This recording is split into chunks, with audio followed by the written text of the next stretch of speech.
Hello everyone, today we will be able to talk with our NPCs and lay the foundation to be able to accept some quest and everything in the backend. Currently what we implemented is when we walk around in our game, then our NPC has this little selector which indicates for the player that the NPC is able, that we have this NPC selected. When I look away, the selector is gone. When I look into the NPC, the selector is gone. I don't have an asset currently for the selector. Maybe a question mark if a quest is available or something like that will come in the future. But for now, we know that the NPC is selected, and when I press enter, I see this dialog box where Hans, which is the name of the NPC, is asking us how we feel, and we can answer that question and go through our dialogue. When you remember, here I have also accept quest, but currently every backend call is skipped. So this is currently just a front end implementation. And if you remember, we have this behavior graph, and the dialogue you were seeing was actually this dialogue, which is configured here. He was asking how we are, and we could answer fine and everything. Those conditions aren't checked yet, but we already have implemented the virtual machine for that. So that shouldn't be a big deal to implement, but I wanted to have smaller steps and shorter videos. So this isn't always a 30-minute video. So first of all, we have our NPC. And our NPC is just some visual fluff with a collider, and it is layered in a layer NPC, which is for us to detect later with the physics engine if the NPC is selected or not. So our NPC has an NPC controller and some fluff like our marker, which gets enabled, disabled, and some UI fluff.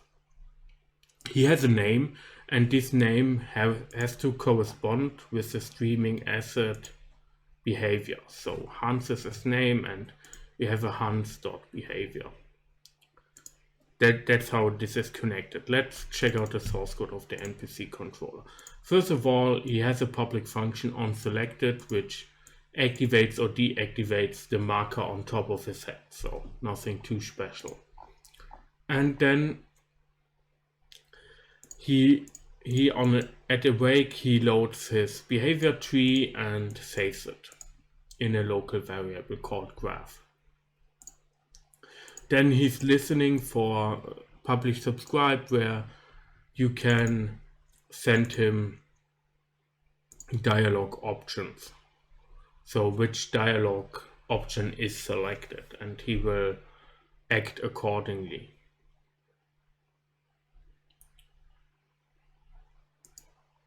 There is a problem with that. Well, when we think about it, he only has to listen when the dialogue starts, and he definitely shouldn't listen anymore when the dialogue ends. Let's fix that real fast, because if we have multiple NPCs, those would trigger the choices for all of them, which is not what we want. So he will subscribe when we interact, and when dialogue is done, he will not listen to any dialogue options anymore. So let's give that a really fast shot.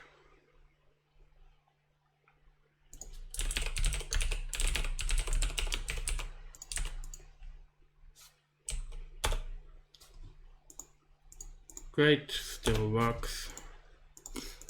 So on awake we initialize some variables, on enable we initialize our DI container and the context. The context is needed because we have a replacer, which is the player name, and we replace it with the character name of the context that is currently the player. That's all we need the context for.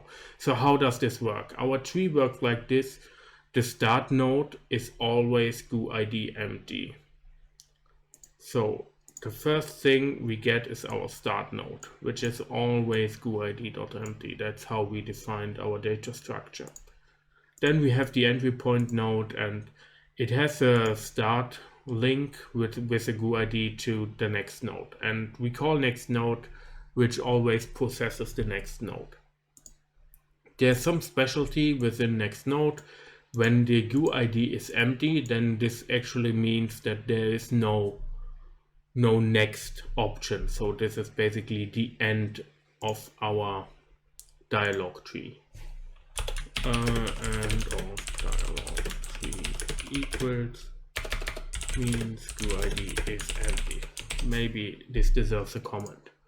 So if that's not the case, because we will exit out if that is the case. If that's not the case, then we process the current node. We support two nodes, which is a backend call, which currently does nothing. It just goes to next node and considers that the backend accepted our call. So nothing happens here. And if we have a dialog node, then we will publish that we want to show our dialog. And this way we publish show dialog with our options, where what can the player press and everything. And the way back works like that we listen to select dialog option. And if the select dialog options comes in, and then we check in our tree what is the next option. So when we go back to our behavior tree and load our behavior tree, then you will see that he will say, hi, how are you? And you have those following options. And when an option is clicked, then select option will come back with the line that is clicked, and we process the next node. This is get available choices, is what choices are available. It will just return basically all choices. And there's a special one when there are no choices anymore. So in our behavior tree, when there are no choices anymore, then we are basically at the end. And then we will show our exit button, and it will go to GUID empty, which is basically the end of the dialog box. And on select option we'll get the choices, and we'll do the GUID next depending on the choice. And this is how that works. So currently we can talk with the NPC like that. So this is the behavior graph. We have a NPC dialog screen, which is just like any other screen in our game. We have some options, and we fill out the text boxes and display it. And when a dialog option is clicked, then we will publish the according event. So this is more interesting in Unity side. We have this dialog screen like that, and then we have some background, some text. This is the text that is displayed, and then we have the name, which is the name, and we have the buttons. The only special thing is the buttons go to the NPC controller in the UI canvas. So I added the click event, dragged in UI canvas, and selected the dialog options. And when the function you are calling has a parameter like this, we have on dialog option, and it has an int as a parameter, you are able to select the value in your on-click event, which is quite fine, because this way we can say first button is dialog option 0, then 1, and then 2. And this is how the button knows which option is selected for the behavior tree, and when he publishes the option selected dialog. The other thing we use here is the horizontal layout group. We have some padding, because if we don't have padding, it will go to the top, and I want to have the bottom centered. So we have some padding, so it has some spacing. between those. We have some spacing between the buttons, so if I make those 0, they get nearer to each other. If they make those 20, they get more apart. 5 is a good value for me. And then we can let the horizontal layout group decide how big or how small some objects are, but we don't want to use that here. We just want to use it for positioning. So when we disable one button, then the other twos will go through the center. That's how this works. Unity has this feature implemented for us. We don't have to do anything. So then we added those buttons. Those were back selected to the UI canvas, to our screen. And if we go back there, it will call on dialog option with the option number. And we disable the dialog screen when an option is selected, and then we will publish select dialog option, and our graph will listen to that. This selects the constructor, but I want to select the class, and we listen on select dialog option, and when an option is selected, we search the appropriate node, and then we go process that node. And if that node is empty, then we exit the dialog, and if that node is a dialog node, then the dialog node is shown. That's how this works. We had to change we had to change something in our player controller. First of all, we added a new skill action. Let's just recap how that works. So we have our input, the new input system. Don't know if it's new anymore, but the new input system. And we have our action map skills, which is cast E and cast Q, which are our two skills. And I added one with just plus add, I gave it a name, called it interact NPC. It's X on the PS4 controller and enter on the keyboard. Then I save the asset, and because we have code generation on, it automatically generates code. And after that, we can use this code, just skill actions interact performed, which basically is when the enter button or X button on the console is clicked, and then interact NPC is called. Now comes the tricky part. When a dialog option happens, I don't want the player to be able to cast spells and everything. So we disable all controls. We have done that before. We have on player control enabled as a pub sub event, and we could call this pub sub event, might be even cleaner, but for now let's keep it like that. So we disable only if in current NPC is selected. Then we disable the controls and we interact with the NPC. On the flip side, the NPC interaction has to call at the end a function which is on dialog done. Better name would be on NPC done. But when the dialog is done, then the NPC will inform us and we can enable the controls again. And we call on current NPC interact, which starts the whole dialog graph thing with the start node. So how does this current NPC variable work? We have to save the current NPC that is selected, which is basically when the player looks at it. And it works like that. We have handle NPC as a function which shoots out a ray in the direction the player is looking, which is pretty much the same like casting a skill for us. And it's 10 meters, and we have a layer mask for NPCs. If no collider is hit, we deselect the current NPC. So when we look away from the NPC, we deselect it. Deselection always works like if current NPC is not null, we say current NPC selected false. This removes the marker on top of the NPC, and then we say current NPC equals null.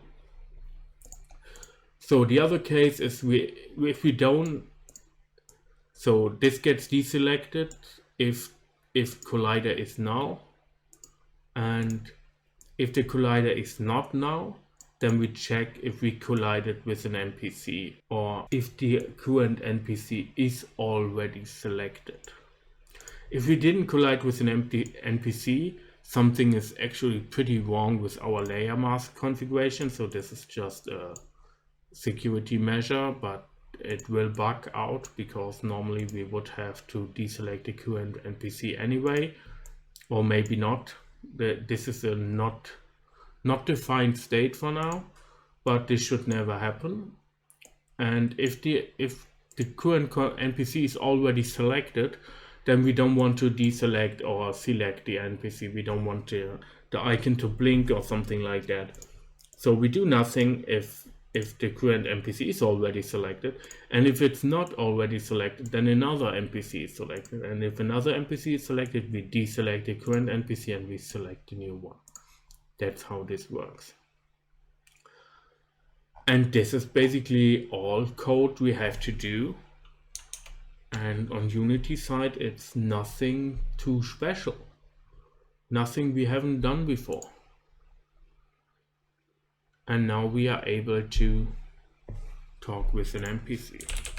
And we are able to even alter the behavior of him. So we could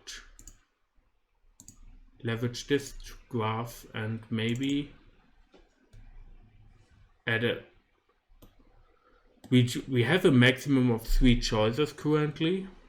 But we could add that because we just have 3 buttons added. So if I go beyond 3 choices, it won't show. We could maybe add a little feature, which would be really cool. If the NPC also is able to call us. So Hans already knows our name. Let's save this real fast. Let's test it out.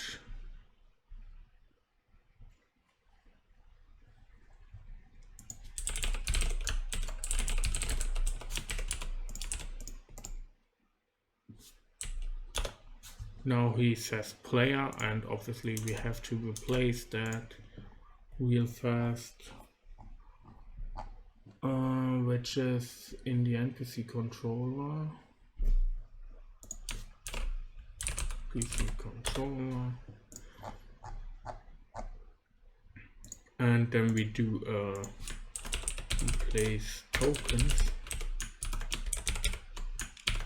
because in the future most likely there will be more.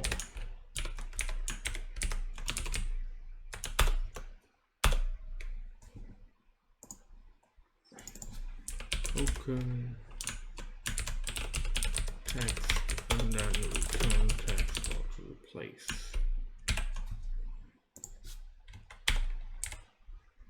And we could do more replacers, for example, replace level.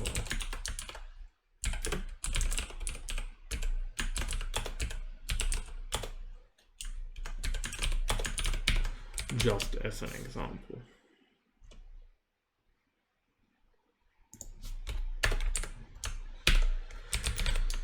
So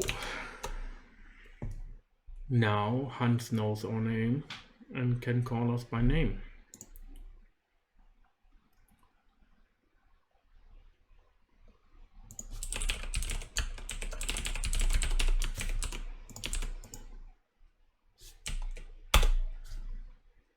Hi, test KDS. Let's log in with somebody else.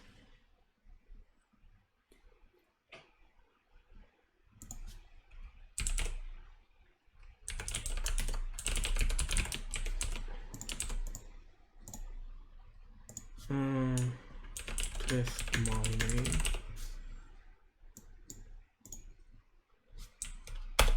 Hi, test my name. So this is working fine.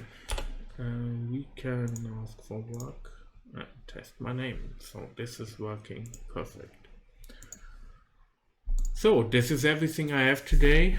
I hope you enjoyed this series, and I want to thank my Patreon Julian for supporting this project. I wish you all a great weekend. Bye.